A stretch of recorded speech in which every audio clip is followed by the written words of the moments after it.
Oi pessoal, tudo certo? Hoje eu vim conversar com vocês sobre quem são nossos herdeiros. Eu fiz um post, expliquei de uma forma bem resumida, só em tópicos, e na enquete deu que vocês gostariam que eu viesse aqui falar por vídeo, então.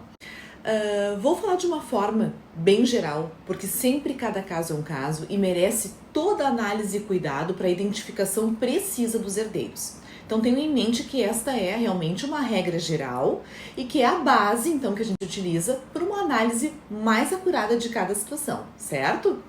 Bem, nós temos então no direito das sucessões duas formas de suceder. A sucessão legítima, que é aquela em que a lei determina quem são os nossos herdeiros, e a sucessão testamentária, que através de um testamento nós elegemos os nossos herdeiros.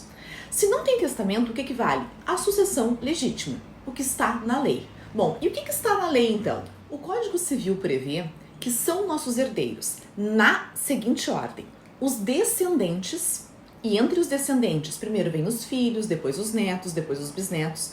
Não havendo descendentes, serão chamados a suceder os ascendentes, também nessa ordem: pais, avós, bisavós.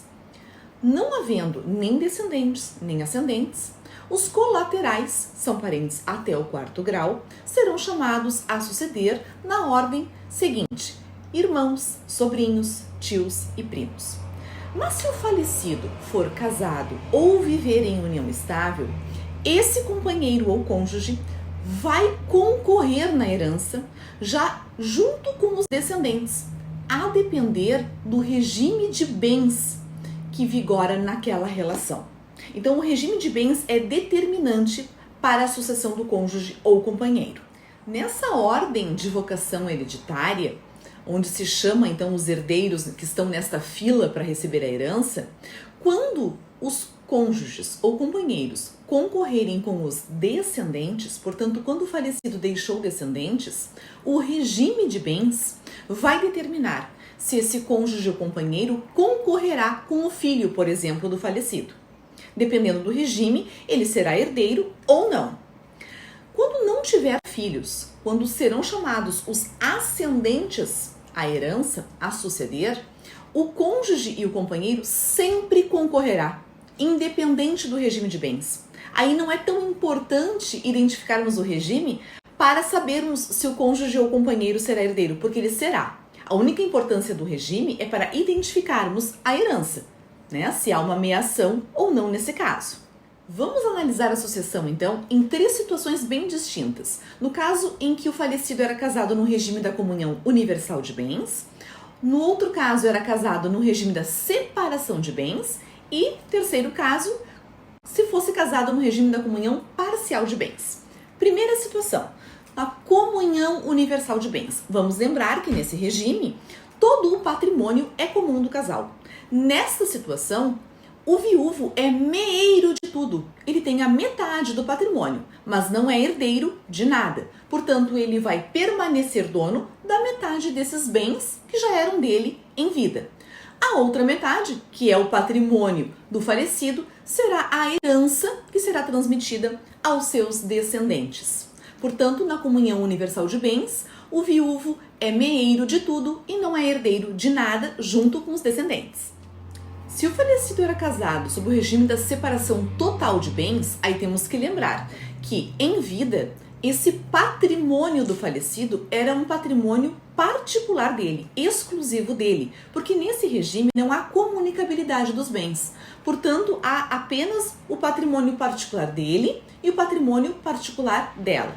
Assim, com o falecimento dele, esses bens serão transmitidos aos seus descendentes. Nesse caso, embora em vida não haja meação do patrimônio para o cônjuge, após a morte o cônjuge é herdeiro junto com os descendentes sobre todo esse patrimônio. Então, no regime da separação total de bens, o viúvo não é meeiro de nada, mas concorre na herança sobre todo o patrimônio junto com os descendentes. E por fim, e o mais comum, porque é o regime legal, vamos analisar a sucessão do falecido que era casado sob o regime da comunhão parcial de bens. Bem, nesse caso, nós sabemos que há 3 massas patrimoniais. O patrimônio particular dele, que era tudo que ele tinha antes de casar e tudo que ele adquiriu durante o casamento a título de doação ou herança. Isso é só dele. Existe o patrimônio particular dela e existe o patrimônio comum do casal, aquilo que foi conquistado, adquirido onerosamente durante o relacionamento, o casamento ou a união estável. Pois bem, com o falecimento dele, nós temos então duas situações. Temos que ver a sucessão quanto ao patrimônio particular e quanto ao patrimônio comum. E nesse caso, o cônjuge ou companheiro será meeiro do comum e herdeiro do particular, junto com os descendentes do falecido. Resumindo então, no regime da comunhão universal de bens, o viúvo é meeiro de tudo e não é herdeiro de nada quando os herdeiros forem os descendentes.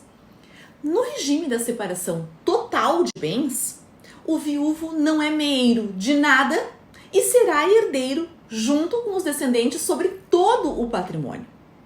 E na comunhão parcial de bens, o viúvo é meeiro do patrimônio comum e será herdeiro junto com os descendentes do patrimônio particular deixado pelo falecido.